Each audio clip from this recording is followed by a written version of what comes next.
we say, where is mother? Where is father? Are they living somewhere? Question this, investigate this. If you go to a Buddhist pagoda, for example, Ruwanali Saya, it is merely a thought. It is only a result of binding color and sound. There is no pagoda called Ruwanali Saya in the color and form. There is no Ruwanali Saya in the color and form. There is no Ruwanali Saya in the sound. The sound, taste, color, smell, touch. There is no Ruwanali Saya.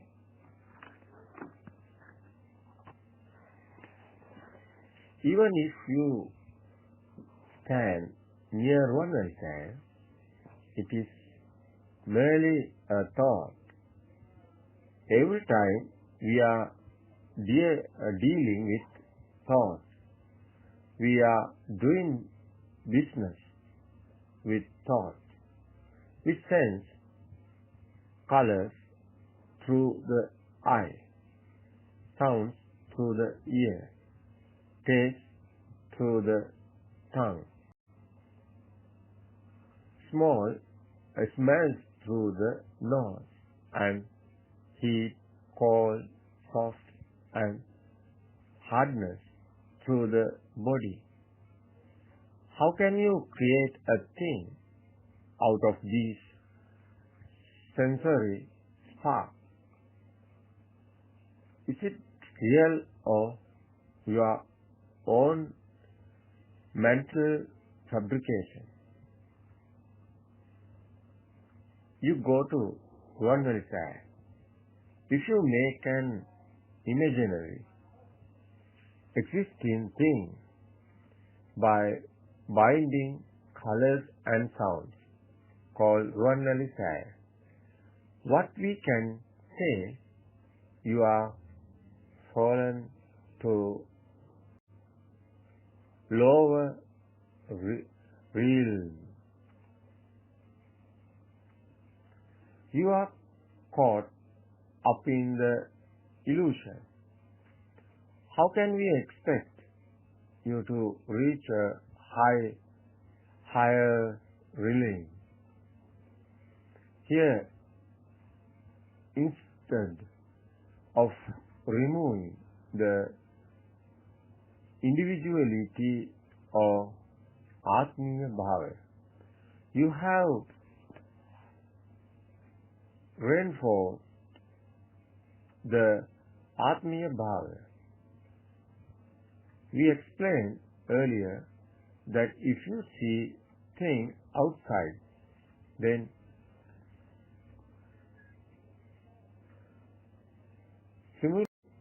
simultaneously you have a sense of individuality as well.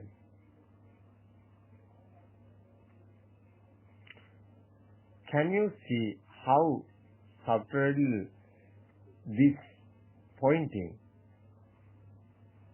You should see and understand Dhamma with a keen intellect every carefully. We have to face the reality.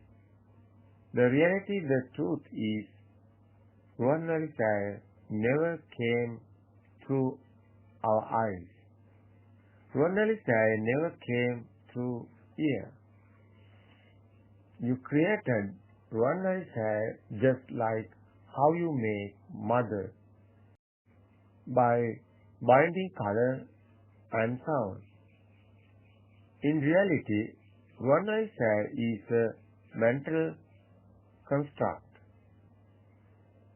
The eye received a color, ear received a sound.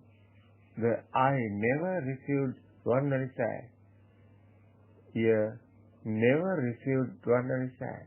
It is only binding of color and sound.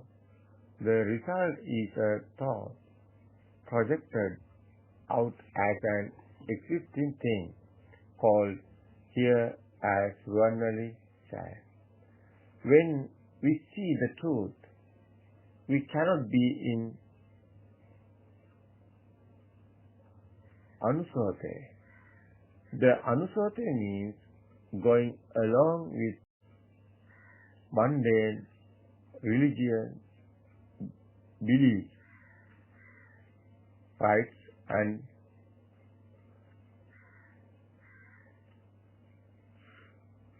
rituals. This will not help to get out of ignorance. Instead, it reinforces the illusory world is not reality. It is just a mental imagination. We should see the truth. In order to see the truth, we should be in Patisote. Patisote means following a path beyond mundane religious beliefs, rites and rules, rituals. You should be clear here. This is not going against social norms and culture, but you are transcending common beliefs and mental barriers and following the truth. Words of Buddha. In short, this is an investigation of your mind that eventually reveal the truth. How can you find the poor Dhamma, the truth in cheap and childish places? To see the truth, we should bring our mind first to the right attitude. We should understand the truth, the mind. If we feel we are born, how can we see the truth? What are we doing to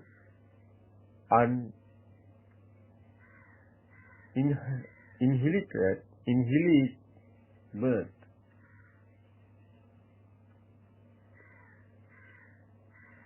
We are born in every moment. How can we follow a path to inherit birth if we do not see the birth of each moment? We can develop awareness. Within then, we can inherit the birth. By losing birth, nothing will happen. You will not find, you will not fail. You do not need to have necessary fear about this. You will be free from all. We are free from dukkha, free from the ocean of samsara. That we need is to awaken to the truth. We cannot do this like washing clothes while being in the mud. What we need here is the yoniso manasikara. That is being in awareness. See here. We should have experiential knowledge.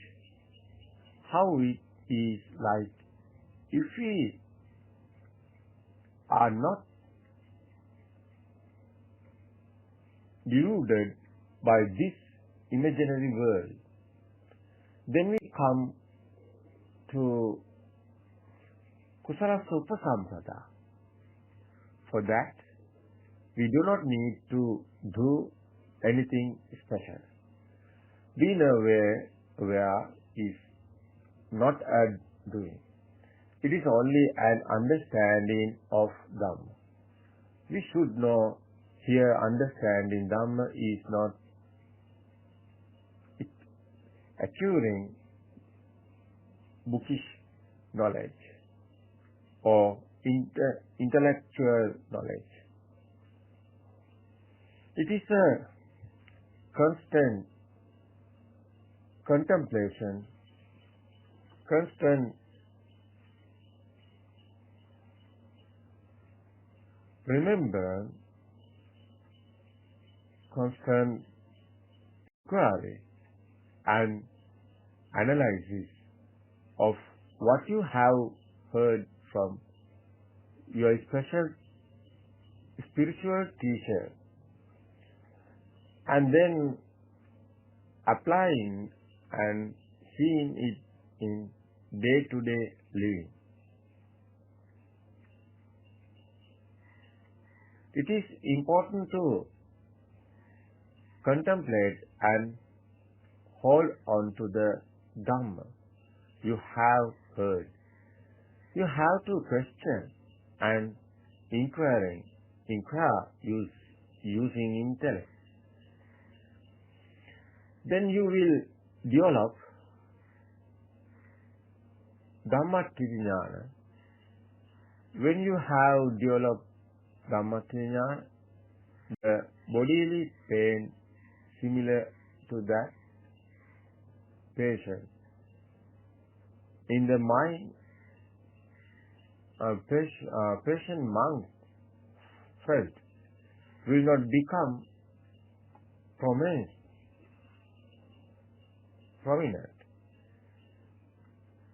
Pain will not become a powerful force in the mind, making you restless.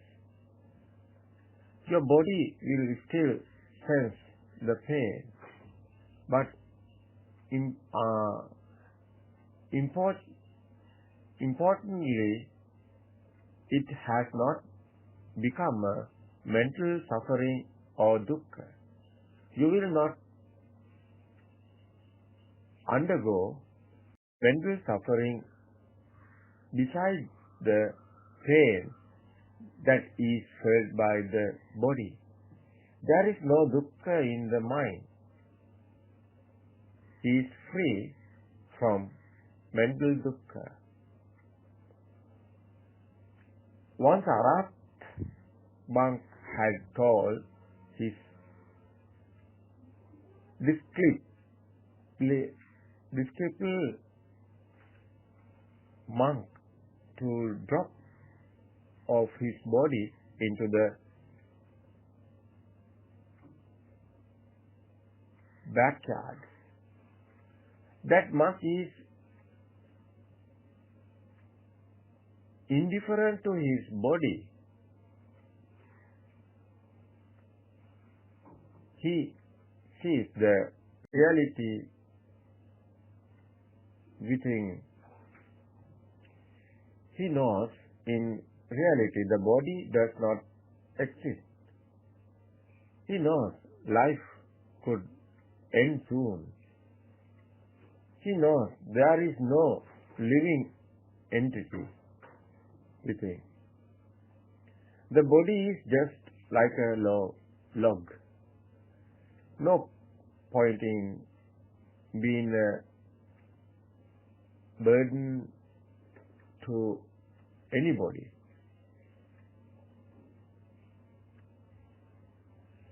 He wanted just to drop off the body like a log. There are Arhat monks like that.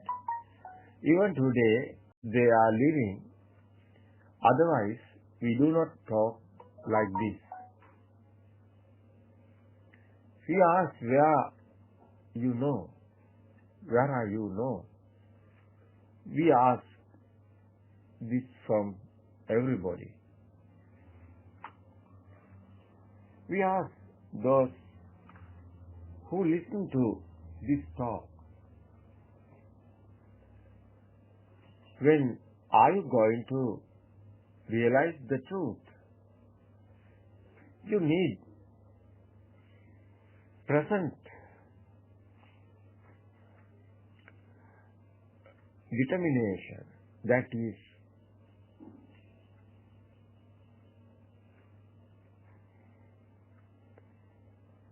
virya sambojjhanga. This virya should be in your mind, not in the body. Your mind should be strong enough to hold on to the truth. You should have the strength and perseverance to solve through the ocean of social conditions,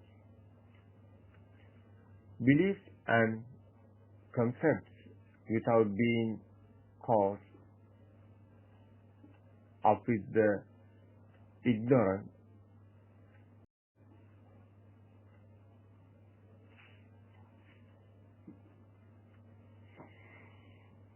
mainstream of people. If you are traveling along the Patisotta Marga, you need to have present determination. Many of your friends call you and tell you various things, like today is a new year, today is that festival, etc. Not to get distracted from those who need to have a great comment and consideration of Dhamma. If you see Dhamma without individuality or things outside, and if you travel along Patisotta Marga with great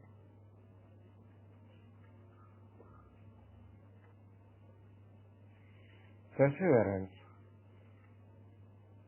then you will reach a state of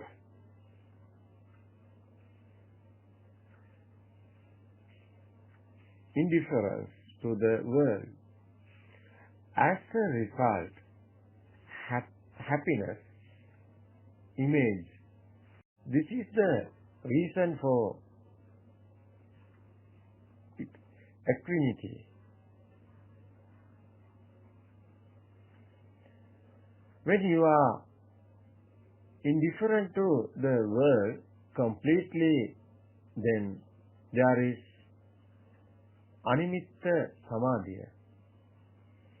That is when you are in a state of complete freedom. It is not possible to put animitta samadhi into words, but roughly can be explained as objectless samadhi. When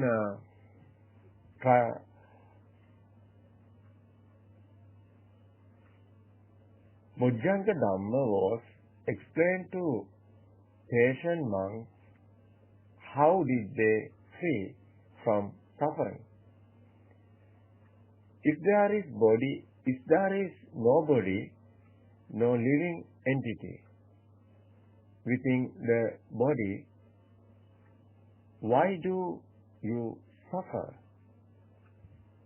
This is not that you do not feel the bodily pain,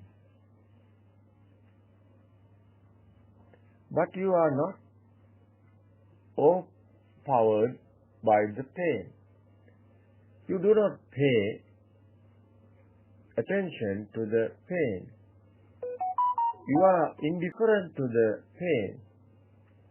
You do not make a living self or entity. The body becomes like an animate thing.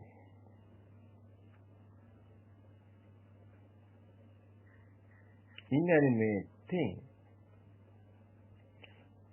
Pain is just pain only. You can try the meditation of observing the sensations by yourself. When you feel any bodily pain, you will notice that pain is there, perceptible, but there is no mental suffering, no agitation. Bodily pain may be unbearable, but you know how not to make the pain a thing. You should have experience of this until individuality is completely lost. There will be agitation. There will be inner shaking. What is most important is the inhalation of individuality. We should make this a basis of meditation. Your sickness can be your own kamatan. Everywhere there are doorways to nibbana. What is important is how you are freed from whatever thought appears to you. If you are on the Buddha's path, this will be a sweet story. Open up the doorway to nibbana through vedananupassana.